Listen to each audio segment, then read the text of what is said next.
ഒരാഴ്ചയ്ക്ക് ശേഷം. ബാല, കഴിഞ്ഞില്ലേ നിന്റെ ഒരുക്കം?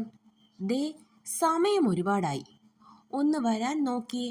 ഇല്ലാച്ചാൽ ഞാൻ ഒറ്റയ്ക്കങ്ങ് പോകും. പിന്നെ നീ തനിയെ വരേണ്ടിയിരിക്കും. നോക്കിക്കോ. ഒരു 10 മിനിറ്റിനകം റെഡിയായി വന്നില്ലാച്ചാൽ ഞാൻ പോകും. സിദ്ധു അത്രയും പറഞ്ഞ് ഉമ്മറത്തേക്ക് നടന്നു. ഈ ഒരാഴ്ച വളരെ പെട്ടെന്ന് തന്നെ കടന്നുപോയി. അന്നത്തെ ആ സംഭവത്തിന് ശേഷം സിദ്ധുവിൻ്റെ ഒരു ശ്രദ്ധ ഇപ്പോഴും ബാലയുടെ മേലുണ്ട്. പിന്നെ ആവണിയുടെ ഏട്ടൻ അനിരുദ്ധിൻ്റെ വിവാഹം ഉറപ്പിച്ചു. അനിയോടൊപ്പം ജോലി ചെയ്യുന്ന ആളിൻ്റെ സഹോദരിയാണ് വധു. വിവാഹം വളരെ പെട്ടെന്ന് തന്നെ വേണമെന്ന് ജ്യോത്സ്യൻ പറഞ്ഞതുകൊണ്ട് തന്നെ ഏറ്റവും അടുത്ത മുഹൂർത്തത്തിൽ ചടങ്ങ് നടത്താൻ ഇരു കുടുംബവും തീരുമാനിച്ചു. നാളെയാണ് വിവാഹം. ഇന്നിപ്പോൾ വൈകുന്നേരം അനിയുടെ വീട്ടിൽ വെച്ച് എല്ലാവർക്കും പാർട്ടിയുണ്ട്. അതിന് പോകാനുള്ള ഒരുക്കത്തിലാണ് സിദ്ധുവും ബാലയും. ഇനിയിപ്പോൾ 3-4 ദിവസം കൂടി കഴിഞ്ഞാൽ ബാലയ്ക്കും മറ്റുള്ളവർക്കും കോളേജിൽ എക്സാം തുടങ്ങുകയാണ്. അതുകൊണ്ട് തന്നെ സിദ്ധു ആണ് ബാലയെ പഠിപ്പിക്കുന്നത്. ആദ്യമൊക്കെ ബാല വലിയ ഉഴപ്പായിരുന്നു. എന്നാൽ സിദ്ധുവിൻ്റെ കയ്യിൽ നിന്നും ഇനി തനിക്ക് രക്ഷയില്ലെന്ന് മനസ്സിലായതും അവൾ നല്ല കുട്ടിയായി പഠിക്കാൻ തുടങ്ങി. ഞാൻ റെഡി. ഉമ്മറത്ത് ആരുമായോ ഫോണിൽ സംസാരിച്ചു കൊണ്ടിരുന്ന സിദ്ധുവിൻ്റെ അടുത്തേക്ക് വന്ന് ബാല പറഞ്ഞു. അവൻ അവളെ തിരിഞ്ഞു നോക്കി. ബ്ലാക്കിൽ ഗോൾഡൻ ഡിസൈൻ വരുന്ന ഒരു അനാർക്കലി ഡ്രസ്സാണ് അവളുടെ വേഷം. മുടി നന്നായി കെട്ടിവെച്ചിട്ടുണ്ട്. കയ്യിൽ കറുപ്പും ഗോൾഡനും നിറത്തിലുള്ള കുറച്ച് കുപ്പിവളകളും നെറ്റിയിൽ ഒരു കൊച്ചു പൊട്ടും. കണ്ണുകൾ നല്ല ഭംഗിയിൽ എഴുതിയിട്ടുണ്ട്. അവൾ അവൻ്റെ അടുത്തേക്ക് വന്നു. വാ സിദ്ധു, പോകാം. അവൾ അവനെ വിളിച്ചു. ആ, പോകാം. അത്രയും പറഞ്ഞ് രണ്ടാളും വീടും പൂട്ടി ഇറങ്ങി. സിദ്ധു അവൻ്റെ ബൈക്ക് എടുത്ത് ബാല അതിലേക്ക് കയറിയിരുന്നു. ശ്രീ, നീ നല്ല സുന്ദരിയായിട്ടുണ്ട് കേട്ടോ, അവൻ വളരെ പതിയെ അവളോട് പറഞ്ഞു. അത് കേൾക്കെ അവളുടെ ചുണ്ടിൽ ഒരു പുഞ്ചിരി വന്നു. കണ്ണാടിയുടെ മിററിലൂടെ സിദ്ധു അത് കണ്ടിരുന്നു. അവനും ഒന്ന് പുഞ്ചിരിച്ചുകൊണ്ട് വണ്ടി സ്റ്റാർട്ട് ചെയ്ത് അനിയുടെ വീട്ടിലേക്ക് തിരിച്ചു. നേരം സന്ധ്യയോടടുക്കുന്നത് കൊണ്ട് തന്നെ കല്യാണ വീട്ടിൽ അത്യാവശ്യം തിരക്കുണ്ട്. ബാലയും സിദ്ധുവും അങ്ങോട്ടേക്ക് എത്തിയപ്പോൾ തന്നെ കണ്ടു ജിത്തുവും മനുവുമൊക്കെ പുറത്തു നിൽക്കുന്നത്. ബാല അവരെ നോക്കി ഒന്ന് ചിരിച്ചു. ശേഷം വീട്ടിനകത്തേക്ക് പോയി. സിദ്ധു അവരോട് സംസാരിച്ചു നിന്നു. ആ ബാലമോളെ, മോളിതാ ജ്യൂസ് കുടിക്കും.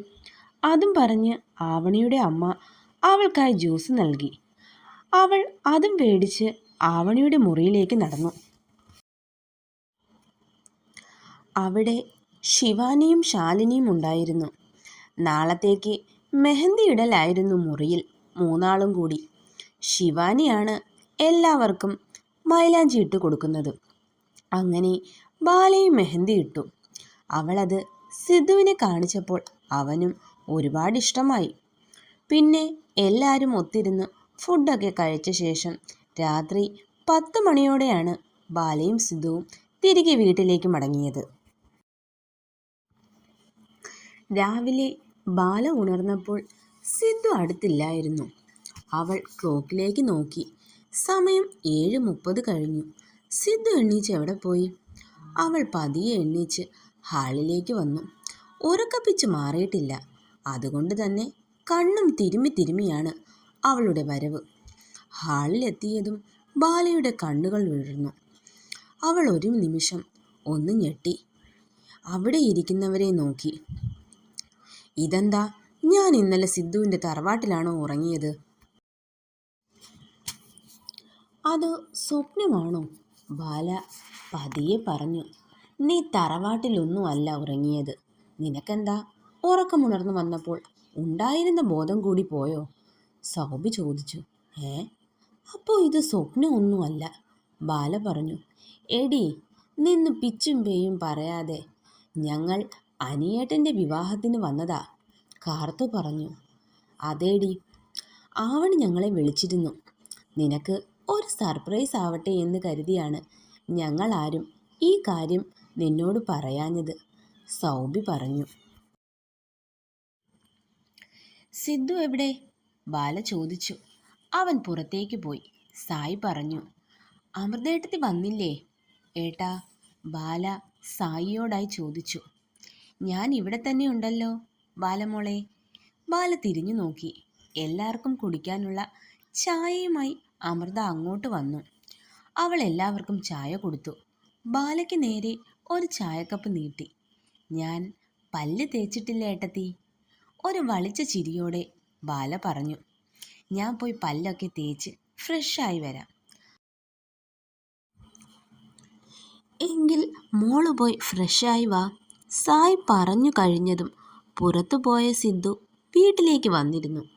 നീ ഇതുവരെ കുളിച്ചതുപോലുമില്ലേ? സിദ്ധു ബാലയോട് ചോദിച്ചു.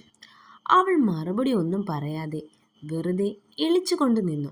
പോയി കുളിക്കടി. സിദ്ധു പറഞ്ഞതും ബാല പെട്ടെന്ന് തന്നെ റൂമിലേക്ക് ഓടി. ഏട്ടത്തി, ഇത് എല്ലാവർക്കുമുള്ള ബ്രേക്ക്ഫാസ്റ്റാണ്. സിദ്ധു കയ്യിലുള്ള കവറുകൾ അമൃതയെ ഏൽപ്പിച്ചു. പുറത്തു നിന്നും കഴിക്കാനുള്ളത് മേടിക്കാനാണ് സിദ്ധു പുറത്തേക്ക് പോയത്. അങ്ങനെ ബാല ഫ്രഷായി വന്നപ്പോഴേക്കും ഏട്ടത്തി ഫുഡൊക്കെ എടുത്തു വച്ചു. എല്ലാവരും ഒന്നിച്ചിരുന്ന് വർത്തമാനമൊക്കെ പറഞ്ഞ് ബ്രേക്ക്ഫാസ്റ്റ് കഴിച്ചു. അത് കഴിഞ്ഞ് കല്യാണത്തിന് പോകാനുള്ള ഒരുക്കങ്ങൾ തുടങ്ങി. വെളുപ്പിനെ പാലക്കാട് നിന്നും പുറപ്പെട്ടതാണ്. അതുകൊണ്ട് തന്നെ മേക്കപ്പൊക്കെ പോയെന്നും പറഞ്ഞ് വീണ്ടും ഒരുങ്ങാനായി ബാലയോടൊപ്പം കൂടിയതാണ് സൗബിയും കാർത്തുവും. പെൺപടകളെല്ലാം റൂമിലുള്ളത് കൊണ്ട് തന്നെ സിദ്ധുവും സായും മറ്റൊരു റൂമിൽ റെഡിയാകാൻ വേണ്ടി കയറി.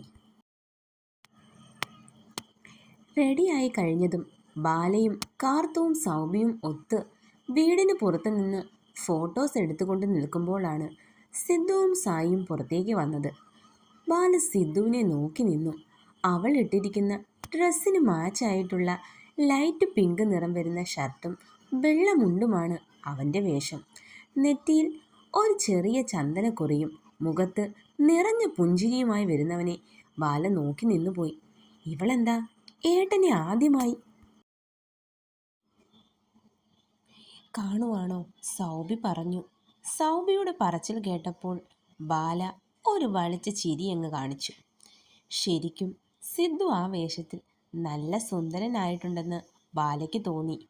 തന്നെ വായി നോക്കി നിൽക്കുന്ന ബാലയെ സിദ്ധുവും കണ്ടിരുന്നു.